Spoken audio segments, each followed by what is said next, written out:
This is Jason Bischoff with the No Name Morning Show, and I always have a good time here with Artists on the Hook. And today I have a Mike Weaver from Big Daddy Weave. Mike, how you doing today? Man, I'm doing great, man. How are you, brother? Man, it is glad to have you back on here with me with Artists on the Hook. Last time you had a shopping cart in the last interview me and you did, anyways. I know, dude. It was like outside too. It was like the wind was like whipping, dude, and we were just out there.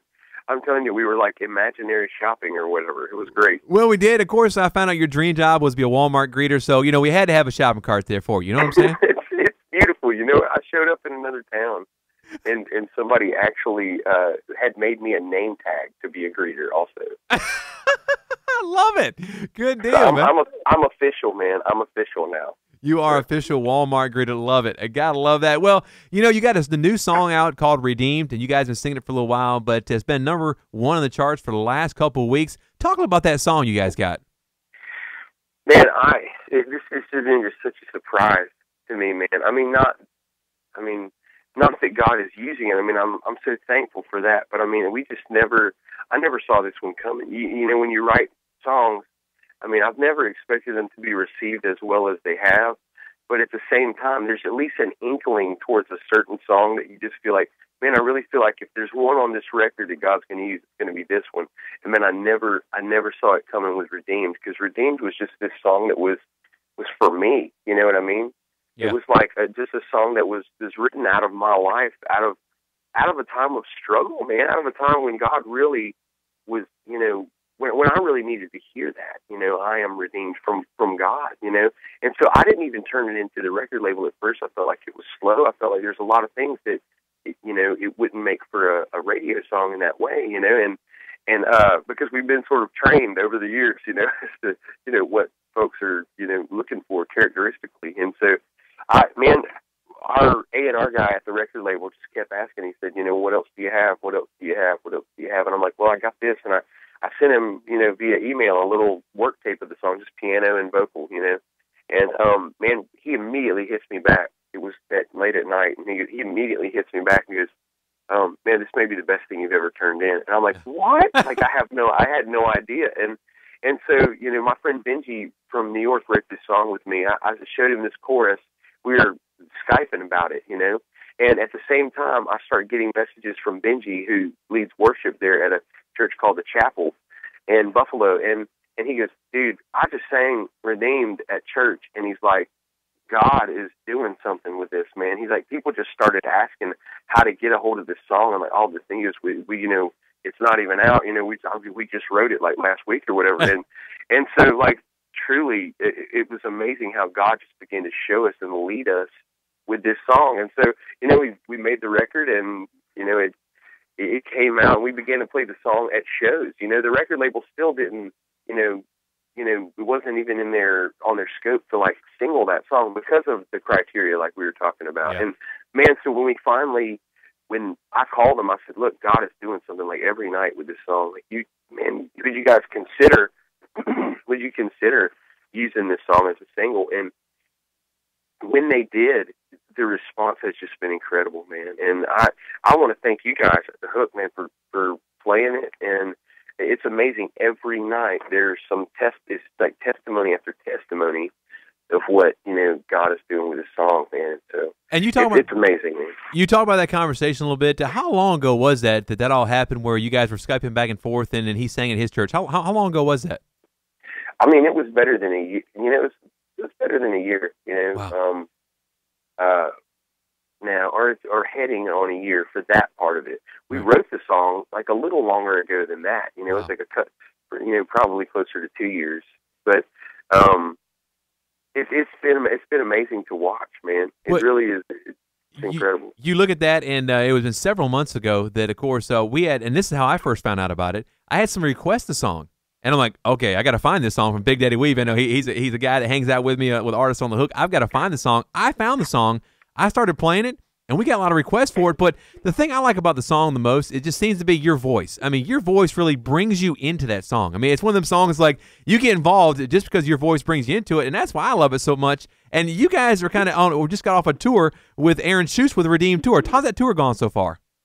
Oh, man, it's been unbelievable, man. Of course, Aaron is just a great friend of ours, man. And this is this is the second time that we've had the opportunity to tour together. And so we were looking forward to it because it was a great time last time, and it's just such a natural hang, you know what I mean? It's like it's so easy to hang out with him and his guys, and so we all have been on the bus together, 13 guys on a 12-guy bus. That sounds like the beginning of some kind of pirate song, you know? It's like 13 guys on a 12-guy bus, yo ho ho, and it's kind of like but it's been so cool because we really have gotten to know these dudes and really just shared some life. And it's amazing how the folks, when we get to tour together, how God just sort of lets it pick up where we left off, man. And so that's how it's been.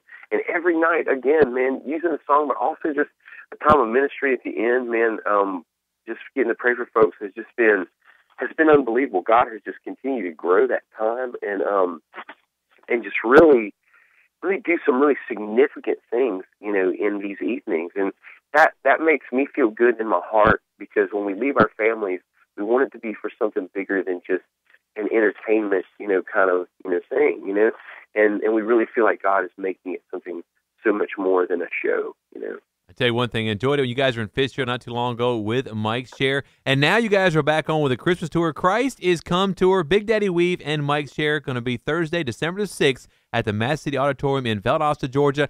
Now, tell our listeners, what kind of song? You've been singing all Christmas songs. You have some of your songs mixed in with it. What are you going to do for this Christmas tour? We made a Christmas record a few years ago, and we were like, it's not something we had ever had like on our to-do list. We knew that we probably would at some point, because folks generally do. But when we made this record, again, we had no idea that it would be embraced the way that it was. It was like the only one that was ever like awarded, like a double award, man. We were like, what? We were like, what? We weren't even in the room, man, when they called it. Our drummer was the only one who was in there. We were stuck outside trying to find tickets to get in. And it's like, and my wife got so upset, man, when she starts getting texts from people at the label being like, you guys won, or what? I'm like, what? It's like, so it was such a weird thing.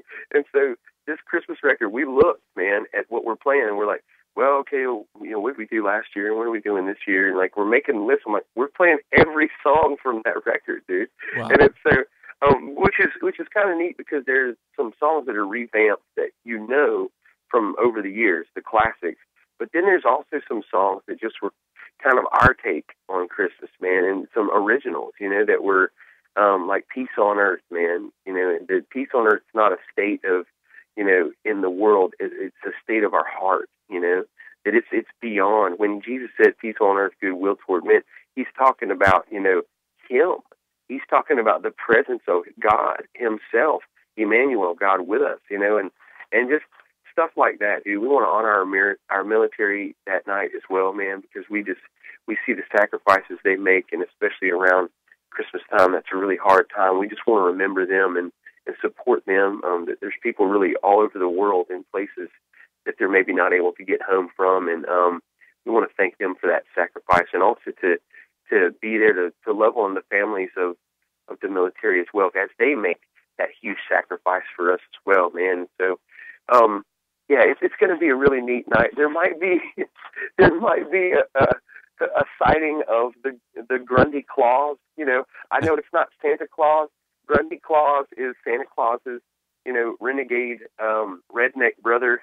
And every now and again he makes an appearance at the Christmas shows, and I guarantee you don't want to miss that.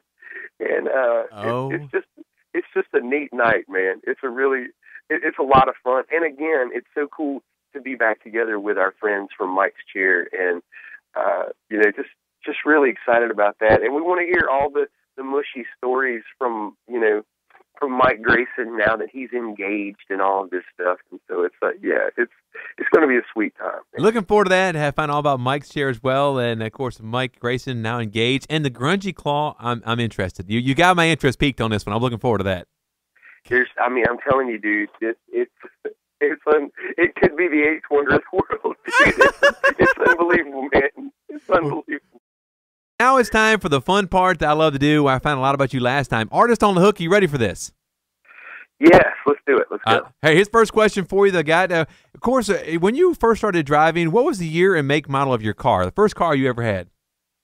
Oh, man. See, at first for a while I had to drive my parents' car, but then when we actually got one, I remember my brother and I, and when he could finally drive, we shared this car. It was this 1984 Honda Prelude that was just, I'm telling you, it was the gnarliest car. And for two big old boys to be in this little tiny car, dude, was kind of like a circus act if you think about it, man. And so, but we put that car through the ringer. I remember we bought it for like $1,500, man. You know, Wow. And it ran forever though, man. That's what I love about those cars. They'll run forever. But it was a it was standard transmission. Oh. And so, man, it was kind of the bucking bronco for a while, dude. You know, it's like learning how to drive stick was something else. And there's always like the danger when you get on like the hill or whatever, you feel like you're rolling backwards, and there's just like this anxiety. And so I don't know if being in the Honda Prelude may have taken a couple years off my life, but but it was something else anyway. Now, also, I heard you guys like to do, of course, some fun things when you're on the road. If you get to a place early, I heard you guys like to find some fun things to do. What have you guys found to do so far when you get to a place early? Oh, man, the most recent, I mean, the list goes on, but the most recent was when we were in, our road manager, B, is from a little town in Pennsylvania called Zelienople, which is basically, it's Pittsburgh-ish, you know, which is where Schust is from, too, which is cool. But the thing is, we got there, and there's this famous sandwich shop that's in Pittsburgh called Permane Brothers. And so they like literally just put everything on the sandwich. They put like, so you get the meat or whatever that you normally have on the sandwich. They also put like French fries and like coleslaw, like everything, put the entire like thing on there. And so that was the award-winning one so far of this, you know, the latest one that we really enjoyed doing. We all went there. The entire tour went there, and that's where we did lunch, and it was really cool, man. And it's neat getting to see something that's that is specifically from, you know, where you're at, you know, not just a chain or not just a whatever, but it's, you know, and not necessarily a place to go eat lunch or whatever, but, you know, just anything that's cool like that, you know. I've seen some pictures on Facebook, and it looks like a good sandwich you got there, by the way. That's all I'm going to say. Good sandwich. That was the original. That was the original one, because I was like, I had some other ideas, but I was kind of like, you know, I want the real experience, man. And just so that you know, if anybody's on Weight Watchers, if you go there, that's 35 Weight Watcher points for one sandwich. Wow. Well, by looking at the sandwich on Facebook, yeah, at your Facebook page of Big Daddy Weave, I can see that. It looks like just by looking at it, I got 35 calories. I mean, come on now. 35 pounds, right. Now, I got, of course, one more question for you. Of course, speaking with the Big Daddy Weave, Mike Weaver from Big Daddy Weave, going to be in concert down in Valdosta, Georgia on Thursday, December the 6th, the Mass City Auditorium. Now, there's something I've seen going on here. Toby Mac, of course, has been touring for many different years. Michael Tate joined Newsboys a couple years ago. Well, Kevin Max has just joined Audio Adrenaline. And I want to get your perspective on it as an artist. You kind of see some things going behind the scenes. Is there something where these guys all getting together and doing something later on?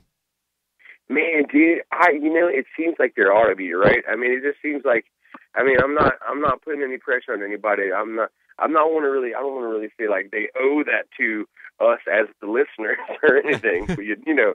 But I mean, if the shoe fits, I mean, the thing is that like I love what they each have done. You know what I mean? And I didn't, like, at first I was very apprehensive when I heard that, like, you know, Mike Tate was going to front the Newsboys. I was like, this is made up. That's not true. You know what I mean? Peter Furler, he's ACL one or whatever, you know? It's like, and then all of a sudden it's happening, dude. And I hear that record and I'm like, shoot, man, that sounds like really good. Yeah. You know? And then so they said this about Kevin Max. I'm like, what? You know, how can this even be, you know? Yeah. And then I'm thinking, because, you know, Mark Stewart, man, I really love his voice. And I was so hurting over what he's been through, you know, with that. But I mean, his heart is still, I saw Mark Stewart the other day, man, and it was so good just to talk to him and just to, you know, and he didn't mention any of this when I saw him, which I thought was interesting. But then he said that, you know, it's like, I heard that, you know, through just media and stuff that he's going to front the band, that Kevin Mack's going to front the band. And so when I got the single that's on iTunes or whatever, though, I was like, man, this is going to work. You know, I'm like, it sounds great, dude. And so, I don't know. That would be pretty boss, though, wouldn't it? To have, you know, Newsboys and Audio A and DC Talk, or not DC Talk, but Toby Mac, you know, on tour, and then them come out as DC Talk. That would be like pretty awesome, man. I mean, but I don't know. I haven't heard of anything, you know, that's really happening yet. You know? But I think it's a missed opportunity, man. If they don't do it at least a little bit, you know, gosh. I agree, and I've heard some talk. So, of course, the manager that got Michael Tate involved with Newsboys, he's also the same manager that got Kevin Max involved with Audio Adrenaline. You never know. You never know what could happen, anyways. Dude, I think that, but see, when they reunite, I think they need a fourth member, and I think it needs to be Weave, dude. I think that there's and we could call it Weave C Talk, dude. Weave C Talk? That's good stuff right there. I love it. Well, you know what? I can see the headlines now already. Weave C Talk coming to your town. I'll be ready. I'll do the move like they did back before, and like Toby Mac can run and jump on top of my shoulders, dude. Okay. Or vice versa. If he wants me to jump up there, then I'll do that too. Either way, but it's like he's gonna have to lift weights, dude. Like, hey, are you gonna put the parachute pants on too? Dude, I don't know. That's a lot of parachutes, dude. It's like, oh, hanging out today with Mike Weaver with Big Daddy Weave. Mike, I appreciate your time. Thanks for stopping by here with me. Unbelievable, man. God bless you, brother. You too, man.